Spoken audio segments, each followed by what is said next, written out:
and welcome to this week's episode of the Manifesting Me Show. Today, I am talking about how to make the things that you don't want to do fun. And my spin, of course, my take, my experience on on that topic. And then hopefully that will help you or inspire you or give you some ideas on how to do that for yourself. And these 3 suggestions that I have for you today might simply be a starting point or something that inspires you to come up with your own idea. So if you ever heard the saying, or have you ever heard the saying, you need to make things you don't want to do fun, or something along those lines, right? Something similar to that. And depending on what it is that came to mind for you, like whatever it is that popped into your brain with that statement, or when I said that, you might be saying or thinking something along the lines of, there's no way to make this fun. You just need to go pound sand, because I don't know of any way to make blank or X. And you can let me know what that is in the comments, or message me back on email, whatever it is that came to mind for you. And you might be saying, nope, I just don't think so. So that's fair enough. That is a valid statement, because there are things in life, tasks, duties, responsibilities, maybe, that are just not fun. They're not fun in nature. They're dull, they're boring, whatever the case is. So my take, like I said, I like to share my experiences, my take on this, so that I can speak to it from a place of experience instead of simply regurgitating or repeating what other people have said. I might take what other people say or suggest and try it, and then come and share my experiences and my perspectives with you. But this is all definitely coming from a place of experience or knowledge or something along those lines from me personally. And so my spin on it, if you will, my take, that it's not really about trying to make the thing fun, like believe or make, or somehow magically say, hey, doing taxes is fun, or whatever the case is. Or the thing that you don't enjoy doing. It's more about having fun while you're doing it, finding ways for yourself to have fun while you're doing it. Maybe having a fun thing to do along the way, or mixed in with what you're doing. Or maybe having a thing at the end, right? Having something to look forward to, a reward or a treat or whatever at the end when you have completed it. And that one's not showing up right for me. So, or ultimately what that comes down to is finding a way to feel good while you're doing it.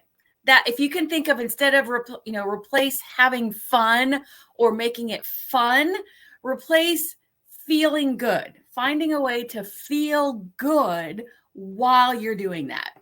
And that, I think, takes the edge off, right? Because we can feel good when we're doing hard things.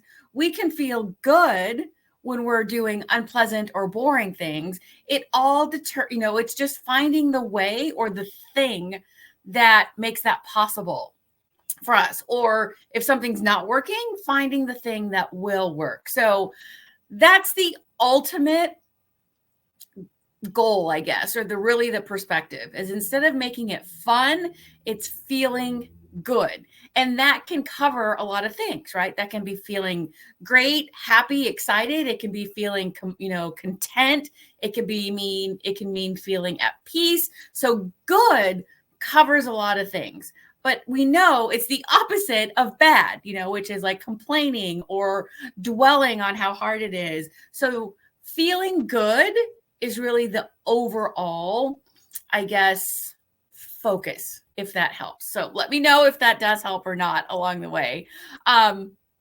Because, and the reason I say this and why it's important for this to find a way to make this work for you is because the you that you are becoming, right? That future version of you who is experiencing the life that you want, who has achieved the goals that you have not yet, right? Whether you've set them yet or not, that version of you has found a way to do that. And so that version of you maybe can inspire you, tap into that version of you and ask for some help or journal some ideas, asking that future version of you for some help or guidance or inspiration. Because ultimately, to experience, like I said at the beginning, the things that you want to be experiencing, to have the life that you want to have, to change whatever circumstance, for even if it's simply to make it better. And I shouldn't say simply to make it better or expand on the things that you are liking about your life right now. We all do need to become that person first in order to attract and really step into making that your normal, reaching that next level, living that, circumstance that you envision, or the life that you have on your vision board or in your goals list, however it is that you document that stuff or keep track of it. So I have 3 suggestions for you guys today. They're very simple in the basic sense. So it's not really things that you have to go out and get or that are really complex. And I'm guessing that I'll probably touch on this subject down the line again, and maybe have other suggestions, right? So it's all about just going around the cycles over and over and learning things as we go and trying new things. So 3 suggestions to help you feel good, AKA maybe have fun, maybe sometimes have a little fun when you're doing the things that you don't want to do, or to help you do them. And the first one can be very broad. It is quite broad because it depends on what your take on it is or what your feel-good activity is. And it is to incorporate something that you enjoy in the activity.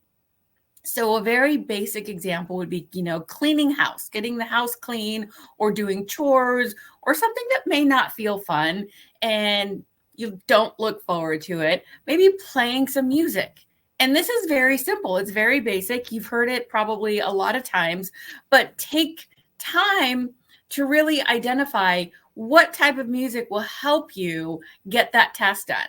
Or what mood are you in right now that can either be amplified or get into a higher, better vibration or mood as you do the thing. So playing music, dancing around while you're cleaning the house, or making it fun, a fun activity in that sense. So cleaning might not be fun, but if you can dance while you're cleaning, if you like dancing, then that makes it more fun, right? Because you're feeling better. So you see how that works? You feeling good makes the activity more fun, or at least tolerable.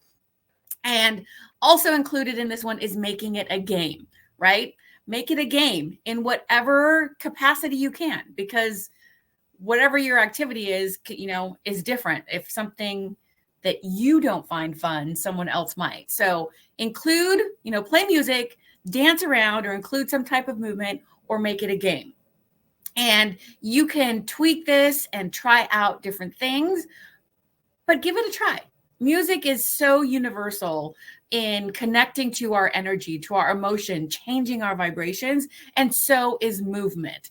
And then the game aspect, think of things like things that are gamified, if you will. Like if you have think of a video game, right? It's fun because you're reaching these levels.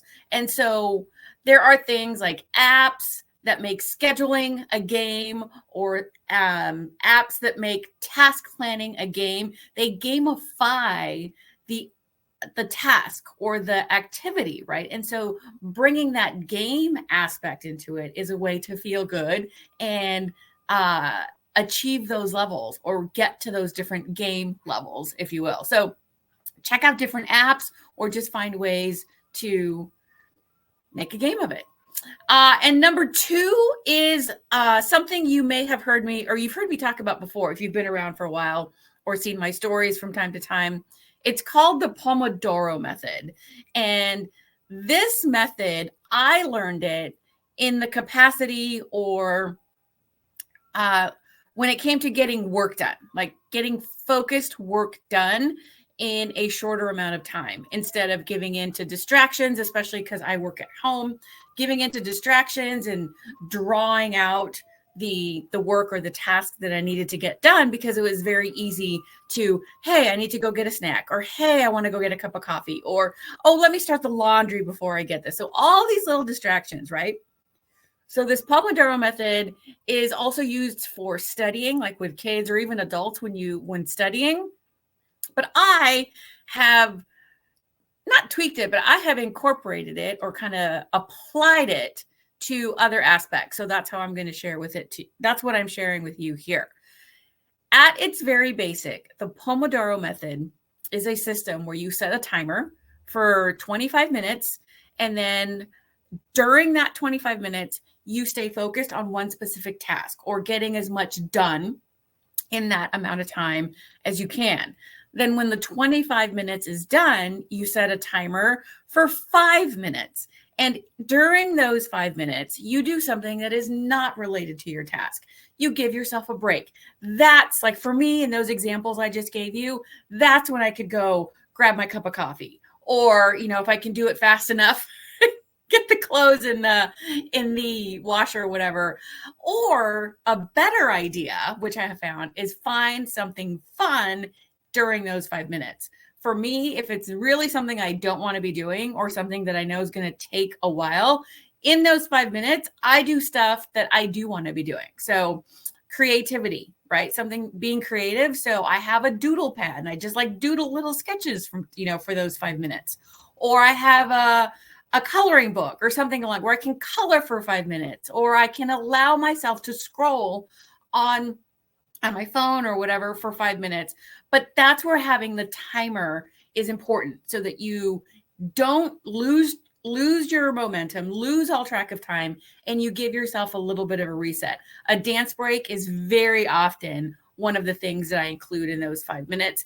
And I have several ways to incorporate that. Like I have playlists on YouTube of short little dance videos that I can follow along.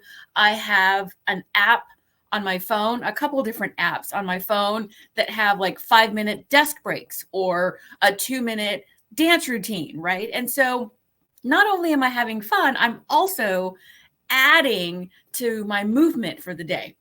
And so it's all cumulative in that aspect. So during those 5 minutes, you do something unrelated and fun, and then you set the timer again for 25 minutes and give yourself a 5-minute break after that. If you do that for 4 rounds, and a single round is a 25-minute and a 5-minute, you do that 4 rounds, that's 2 hours of work. And breaking it up like that really makes it go by faster. And if you do stick to the focus, like that 25-minute of focus time, doing simply the thing that you are working on, you really do get so much more done, because the break is coming and it's short pockets of time to focus on something that maybe isn't as fun, or that, feels like it's going to take a long time. So that is how you apply it for working. Now, applying it to things that you don't want to be doing, or that maybe, aren't fun. And I'm specifically thinking of decluttering, because I had a conversation with someone about that specifically, and I recommended the Pomodoro method. And so for something like decluttering, or something maybe else you've set a goal for this year, or anytime you set a goal, during a month, during a quarter, whatever it is, and you have these dedicated times that you're going to be working on it, or, taking action or doing activities that move you in that direction, set that timer for the 20 minutes, 25 minutes, and work on decluttering, and you've heard this said before, I'm sure, but like just a drawer or just a simple section. Don't worry about the whole room.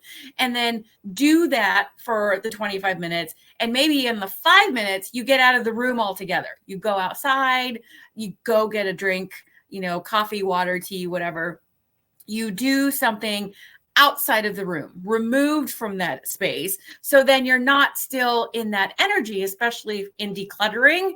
A lot of times that clutter creates feelings we don't want, right? Like anxiousness or nervousness or just kind of like, dread because there's so much there. Whatever the case is, set that timer and find a way to apply that to your task or to your thing that you don't want to do, and give yourself those 5-minute breaks in between and see what a difference it makes. That's how you start to feel good. That's another way to help you feel good while doing the thing that maybe doesn't feel so good or isn't so much fun. And then the third the third recommendation that I have is use national days or holidays to help you. I use these often in my social media and on my stories because I love this practice. I go through like National Day calendar, or when I come across another national day, and what I mean like National Day, like National Lollipop Day or whatever, right? I don't know if there is a National Lollipop Day, but I'm sure there is. And I think you can hear the neighbor. They have like a little motorcycle thing that they're working on. So if you hear that like humming, that's coming from right outside, right on the other side of that door. So hopefully I can get through this last part and they won't be too terribly loud during the rest of it. But that's what comes with, working from home. Real life right here happening. So national days, for example, January is National Hobby Month. And I did a story about this earlier where you can use hobbies that you enjoy, or maybe hobbies that you want to try to help you tackle certain goals or implement certain habits, right? Because sometimes that is the hard thing, implementing a habit and sticking with it.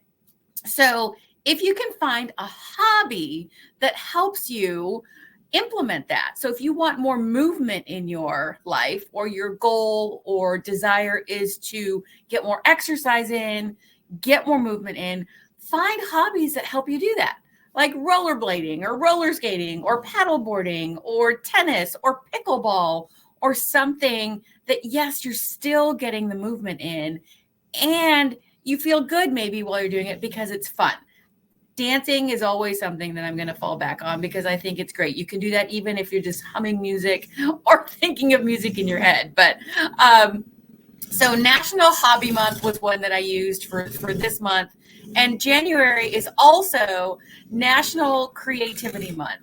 So finding creative ways to do these things, or incorporating some creativity into the activities. Like I talked about doing some doodling on my breaks, on my Pomodoro breaks. I like to doodle or color or, whatever, those are the two that I fall back on. But something creative, maybe putting stickers in your planner during those 5 minutes, and just have some creative fun.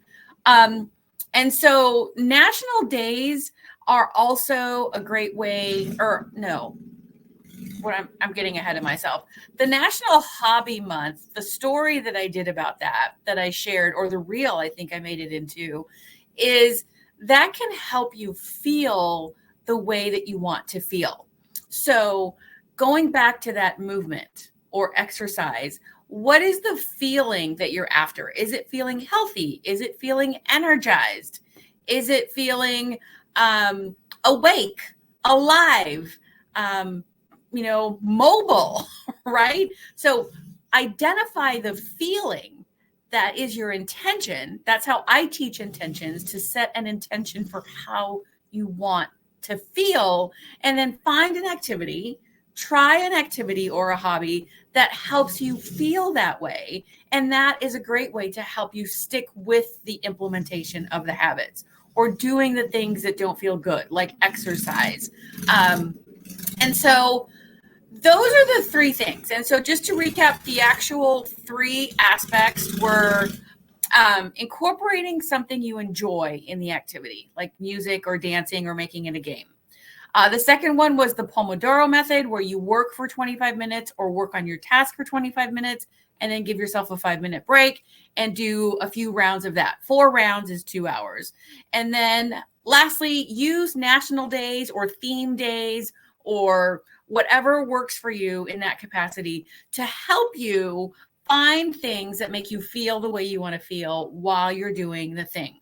And going back to the Pomodoro method, when I do that 4 rounds, I always give myself the very last break. So at the completion, so the fourth, after the fourth 25-minute round, I always give myself a little piece of chocolate. And it's not like a big old candy bar. It's just like a little Hershey's Kiss or a little, piece of like a Minnie's chocolate. It's not a lot, but that is my reward for sticking with it for the 2 hours that I do and getting the work done or getting more done than I would have. So I always find that. So coffee and chocolate are always great rewards for me.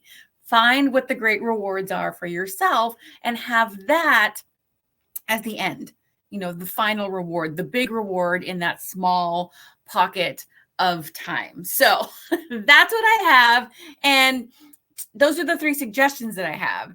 And if you're thinking that this finding ways to feel good or to have fun or make the things that you don't want to do fun, if you're thinking that this sounds like I'm telling you or suggesting that you play mind games with yourself, well, yes, you're right. I am suggesting that you play mind games because making your mindset a game or changing or up-leveling your mindset a game is a mind game. His mindset is a mind game, right? Your mindset can help you or hinder you for the exact same circumstance. The circumstance itself is neutral, but however you think of it or you choose to think of it is how that affects how you feel. So it definitely is a mind game. So no, if that's how it comes across and that's what works, then great, because that's all we're doing anyway. Now let's just do it on purpose so that it helps us instead of hinders us.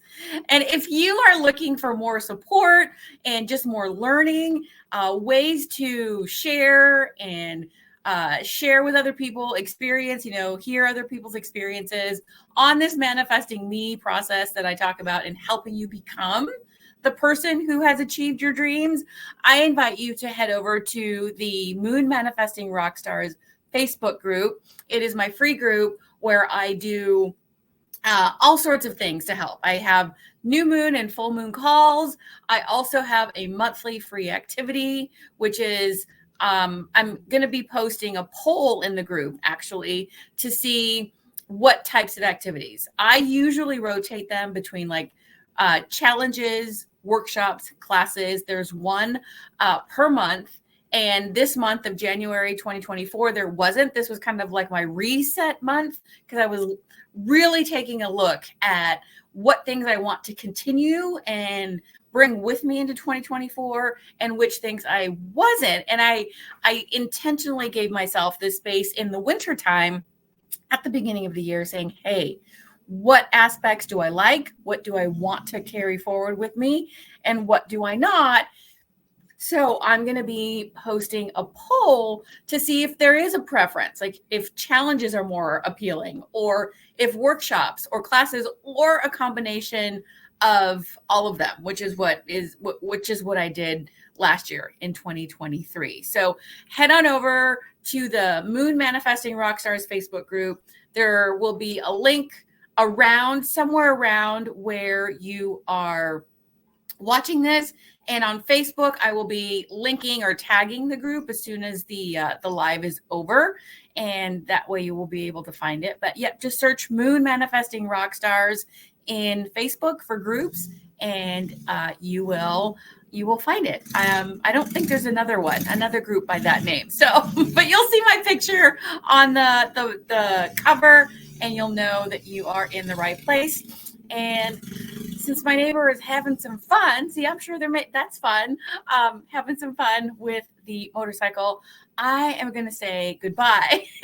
And I will see you guys next week. Let's see. Yes, I will see you guys next week. Take care.